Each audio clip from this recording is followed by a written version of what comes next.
So today we're looking at the Spirit and the Worshipper. And to introduce myself, my name is Prithvi, and I'm very nervous. I'm from India. I moved to UK 3 years back to do my master's. I did my master's in London, and I moved to Swansea exactly 2 years back towards the end of May. God gave me a job here, and it's been 2 years, and I think I made myself home. And I got so many people who pray, who encourage me, and who laugh at me, and who's there for me. Thank you very much, guys. So I made myself home here. I think I have a huge family here. So let's see, I want to go through David. That's not David.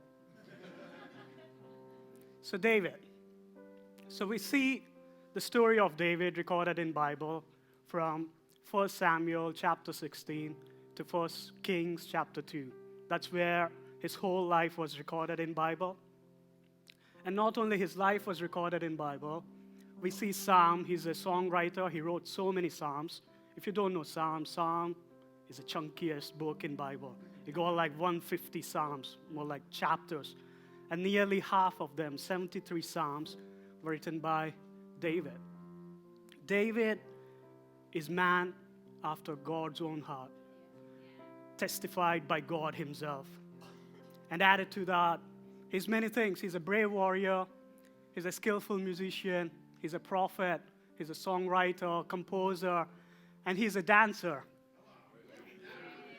So I don't know how many people were here last night.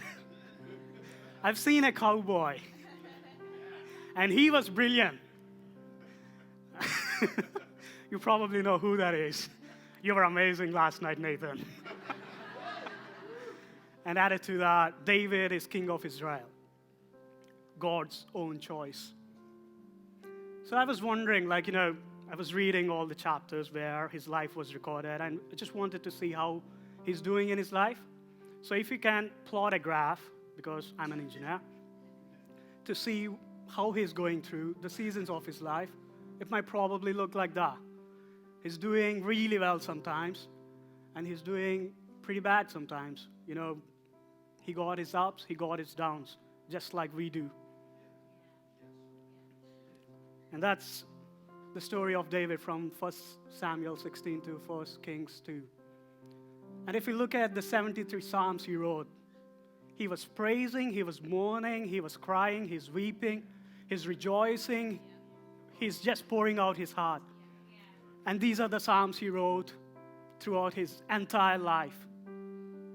And if you read those Psalms, you get an insight of how he's feeling.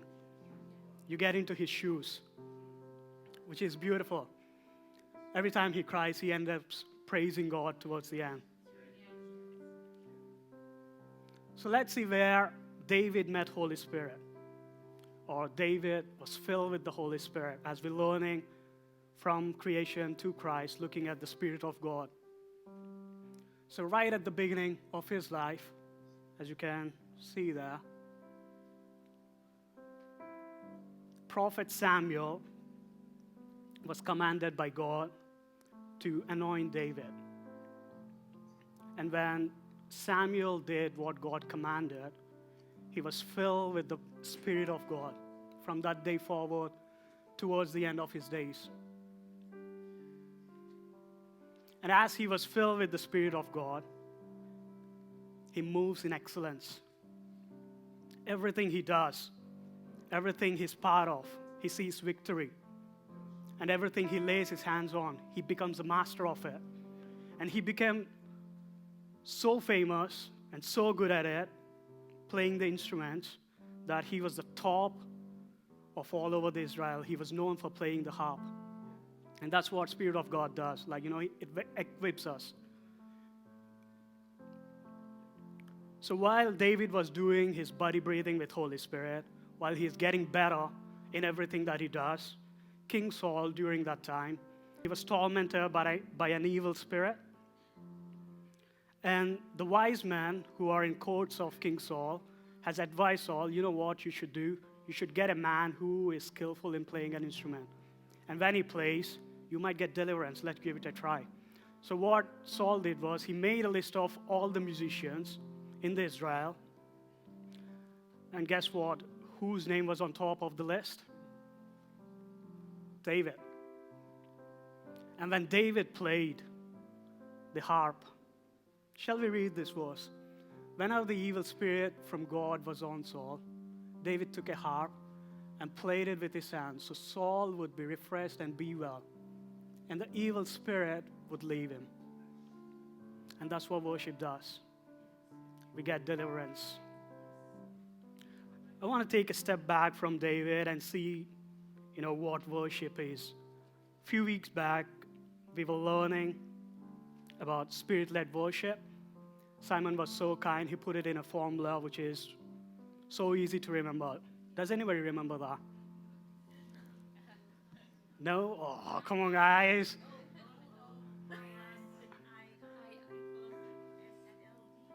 Amazing. I'll try my best to, call it out just like how he did. I plus O is equal to SLW. Increasing in intimacy plus outgoing obedience leads to spirit-led worship. So how does worship look in a church environment or church setting? So we walk into church every Sunday morning. We find a chair, we settle down, we feel comfortable, we might greet some people, and then music. The band will start playing music, they'll start singing, who did an amazing job this morning. Thank you guys for the way you minister to the people of God. Bringing them into the presence of God is so beautiful every Sunday.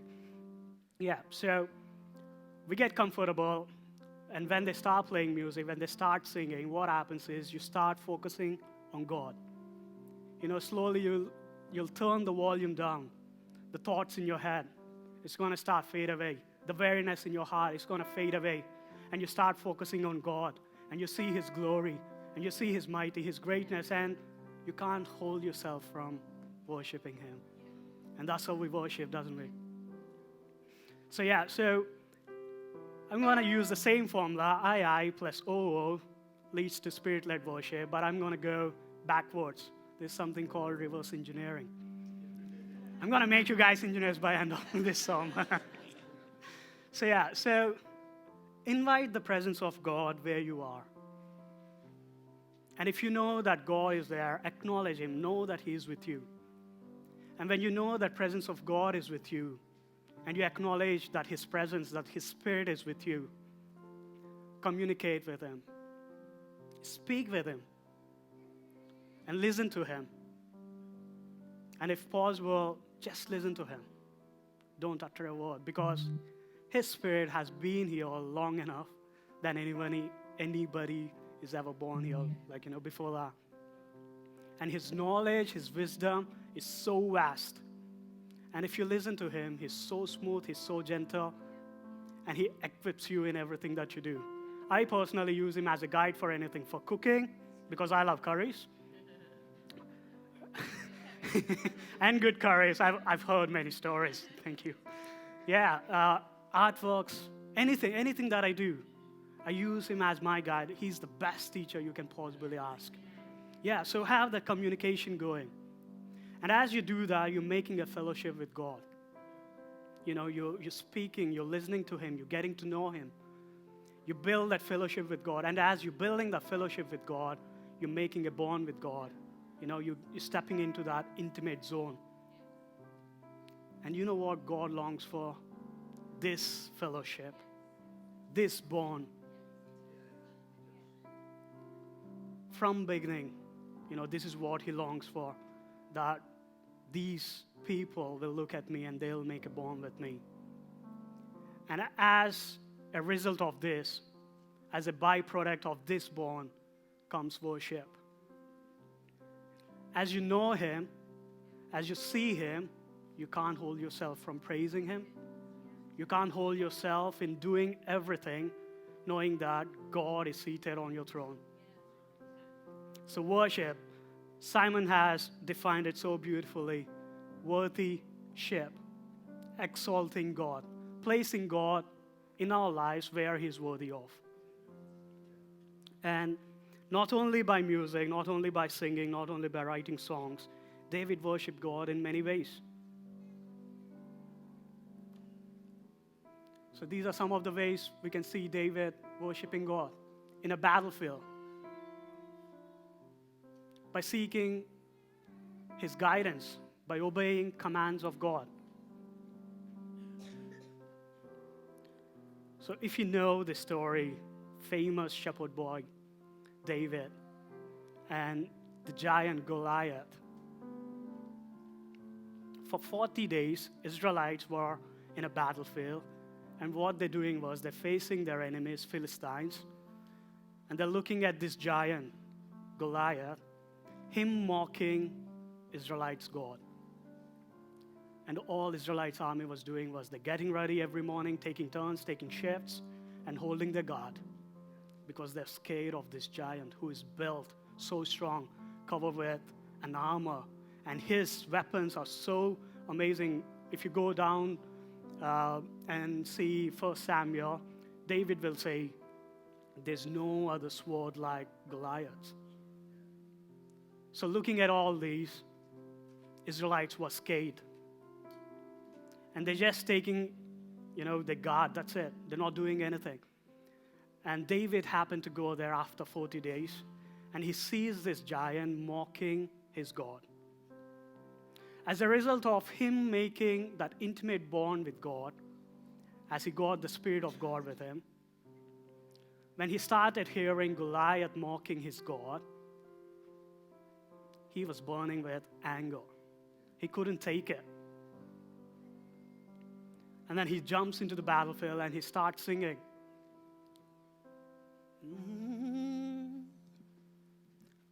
My God is greater. My God is stronger. Oh God, you are higher than any other. My God is healer. He's awesome in power, my God. My God. My God is greater. My God is stronger. God, you are higher than any other. Awesome in power, my God. And David looks at giant and he says, my God is greater than what you think. He's mightier than what you think. And you know what? Today, this very day, He has given you to me already. And He takes down the giant just with one slingshot. And as Mike has encouraged us this morning, worship God, Paul and Silas, their worship gave freedom to many people. You know what David's worship on battlefield did? Gave victory to Israelites. They won that battle. And not only at this occasion, like you see in different times of his life, down the life, which were recorded in Bible, where David seeks God's guidance. And that's how worship looks. When you place God on your heart, which He is worthy of, when you exalt God, you seek Him for every single thing. And that's how worship looks. I want to encourage you guys this morning with Psalms 139. And David wrote this psalm before he became a skillful musician, before he became a mighty warrior, before he became an amazing king for Israelites, before everything started. As you can see, he wrote it as he was a shepherd boy. And his insight for the Spirit of God, his own spirit, and his own soul is so beautiful. We learn so much from it, from the Psalms he wrote. I just want to encourage you guys by reading this. Where can I go from your Spirit, God? Where can I flee from your presence? If I go up to the mountains, you are there. If I make my bed in the depths, you are there. If I rise on the wings of the dawn, if I settle on the far side of the sea. Even there, your hand will guide me. Your right hand will hold me fast.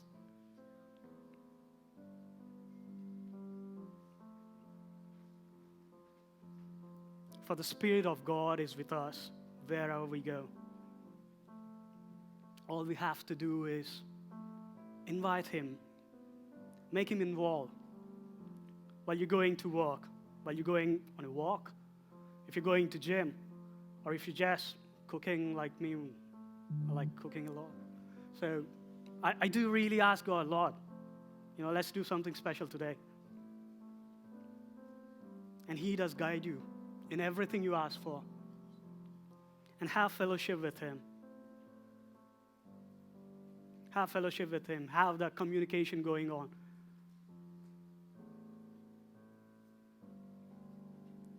And if you're here sitting, this is all new to me, Bible, Word, or Holy Spirit. I'm interested, but I don't know where to start. Come see the elders of the church, or speak with someone before you leave church. For the Spirit of God speaks with us throughout. As some of us playing so kindly throughout the preach, that's the voice of God is. నేను కనుక నా భాషలో మాట్లాడాలంటే మీకేం అర్థం కాదు కదా. So this is me speaking in my mother tongue, Telugu. If I speak, nobody will understand here. That's how God speaks to us. He speaks through someone's testimony. He speaks through someone's song. He speaks through music. He speaks through someone's prayer. And He speaks through His word so mightily. But how do you know it is for you? How do you know that He is speaking with you? This is the word for me. When your spirit listens to that, it resonates. It knows that, this is the Creator from where I came from. And when it responds, you will know it. Hold on to that. Have the communication going. Listen to Him. Speak with Him. Jump into that intimacy. Have intimate relationship with God. And your worship comes so naturally from the bottom of your heart. Someone has been playing songs like, I don't know if you can hear it. Some songs you might be familiar, some songs you may not. Some songs were in the scales which might be too high, which might be too low. I definitely didn't reach the scale while singing earlier. That was not the plan. But thing is, when God speaks through different ways, you might understand sometimes, you may not. You might follow Him sometimes, and sometimes you might fail to, hold on to Him.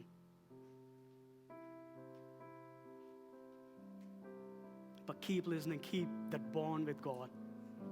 And the worship, it comes so naturally. For worship is more than music. For worship is more than a song.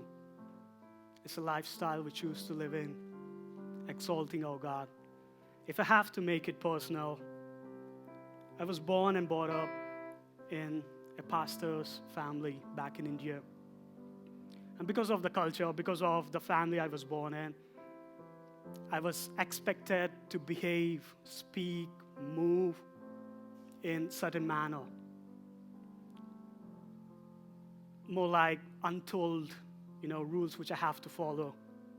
And that felt like there's no freedom for me being a wild kid while growing up. I wanted to explore and learn everything, jump into everything. And many times I have to restrict myself because I'm a pastor's kid. I felt like I was losing my freedom. And I had a chance once I moved out of my home to do my uni to a different state. And when I got there, I was free. Nobody knows me as a pastor's kid, so I could do whatever I want to.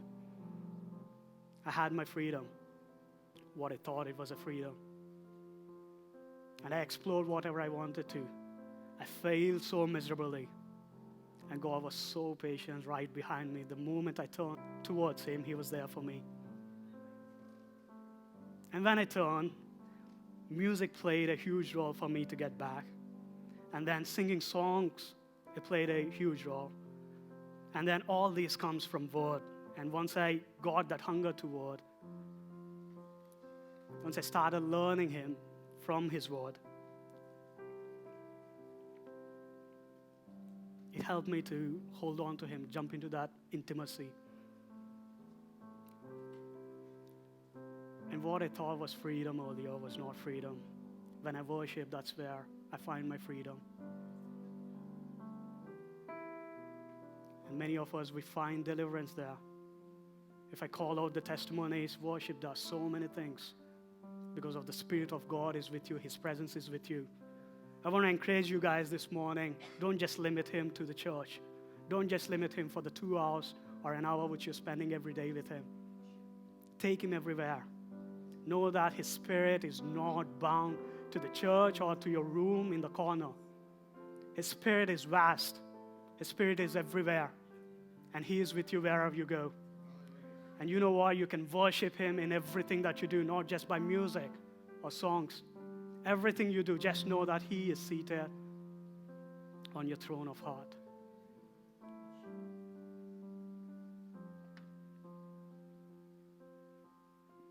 I ran out of slides. That's a joke. So that's worship. The Spirit and the worshiper. I want to encourage you guys, just hold on to this.